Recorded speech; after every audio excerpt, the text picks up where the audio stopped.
ወንድሜ ደፍረሽ ያገኝሽ ሞክሮ ያውቃል?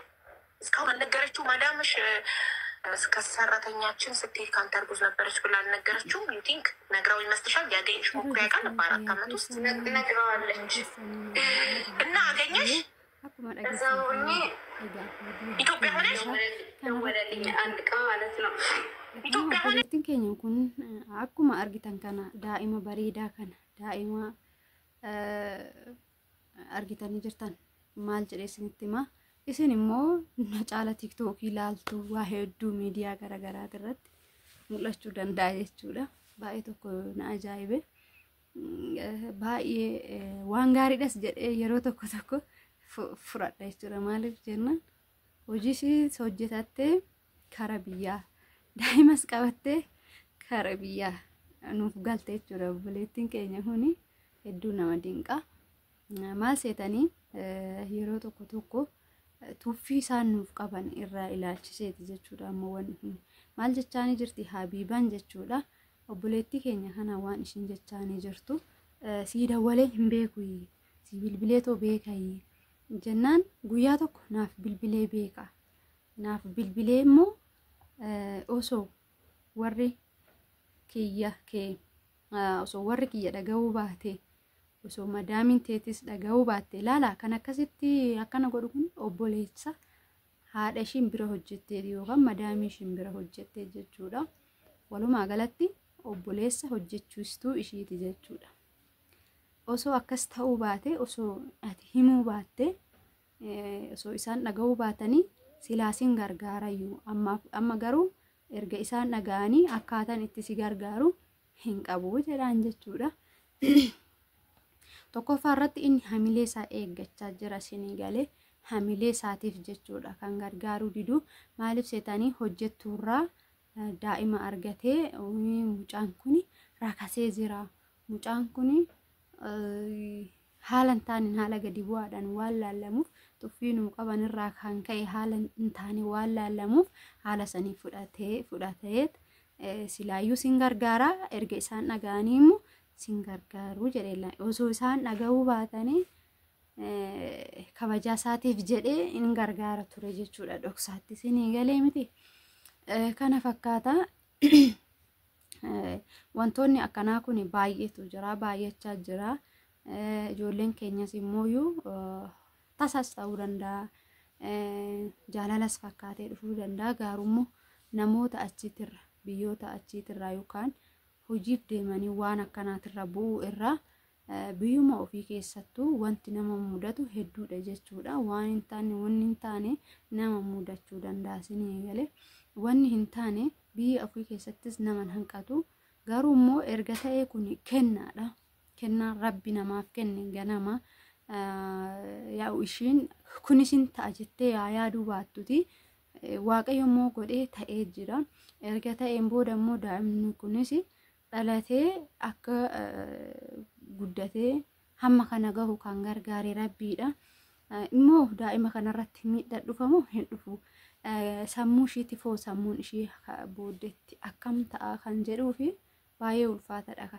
Egaa daa'imni takka dhalattee abbaa malee gaafa guddattu akkasumas immoo warra maatii yookaan immoo firoottan ishee malee gaafa guddatte abbaan kiyya eessaa tariitii abbaa ishii gaafachuu dandeessi. Mucayyoon kun jechuudha. Dhiira isaa ta'uu shamara abbaa gaafachuun hin hafu. Gaafa guddatte daa'imni hedduu nama gaafatti waan baay'ee nama gaafatu jechuudha. Waasan keessaa inni tokkoffaan abbaa dhabuu ishii maaliif akka abbaa dhabde hin gaafatti. Lammaffaa irratti immoo gaafa ishiin guddatte heeruma geessu tokko jechuudha. Heeruma gahuuf gaafa geessu tarii namni laallachuu danda'a. Siniin galeeree yookaan namni bultiif laallachuu danda'a. Waa hedduu laallachuu danda'a.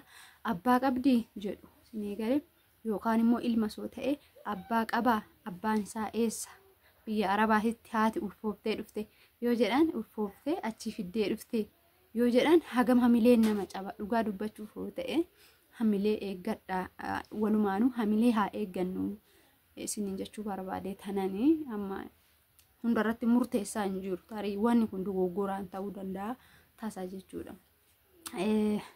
Yeroo darbe keessatti yeroo ture jechuudha. Mucayyoon tokko akkuma ishee kana jechuudha achi ilma arabaa heerumtee achitti deessee fi turte jechuudha. Maatii godhattee turte. Achumaan inni immoo ishee Itoophiyaa tana dhiisee ishii biraa ishii arabaa fuudhe. Gaafa ishii arabaa fuudhu kana immoo ishiin arabaa sun maal jettiini? Ani ishii wajjiniin dibbaala yookaan lama ta'e hin taa'u. Kanaafuu ishiidhaan walitti ishiinis niitii kee taate anis niitii kee ta'ee jiraachuu waan hin dandeenyeef ishii biyya galchiitoo ani daa'ima ishii irraa hambisiitoo daa'ima kee ijoollee kennan guddisaa aniif ati immoo wajjin jiraannaa jetteen jechuudha.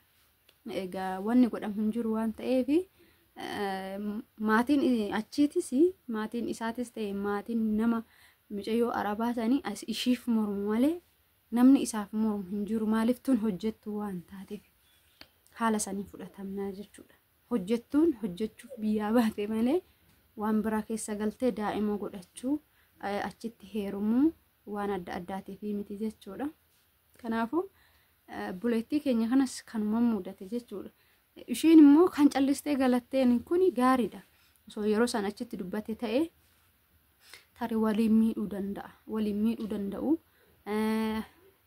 Rakkooleen garaagaraa ishiirra gahuu danda'a. Ishiin garuu callistee wanna kana dhuffadheetuma madaamiin xiyya garuu hin beekti. Ishiin madaamin ishii hin beekti. Obboleessa madaamii ishiiti kana akkasitti daa'ima irraa uummate. Obboleessi madaamii ishiitis hin beeka. Kan ishiinis hin beekti jechuudha. Kanaafuu maal gootee madaamiin cadhistee jechuudha. Homaa nama tokkottuu hin himne fuutee galchitee jechuudha.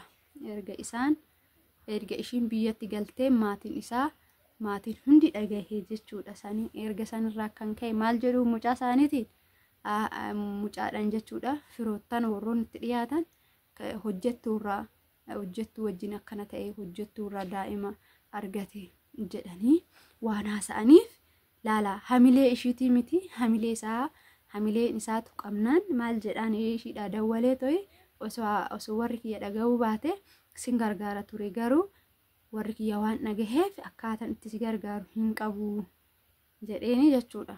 Haala saniin daa'ima ishii jechuudha ammas guddisaa jirti jechuudha. Maal gooti deessee lammata biyya arabaatti deebite ammas biyya arabaa hojjechaa jirti ta'ee bakka ishiin jirtu doonno naaf hin galle jechuudha. Waan akkanaa kana kun biyyi ormaa baay'ee qormaata guddaa qaba. Dhugaa dubbachuuf ijoollee keenya irrattis murteessuun baay'ee rakkisaadha. Nama tokko irratti murteessuu jechuudha ofirratti murteessuu jechuudha. Egaa rabbi waan akkanaa isinirraa haa qabu.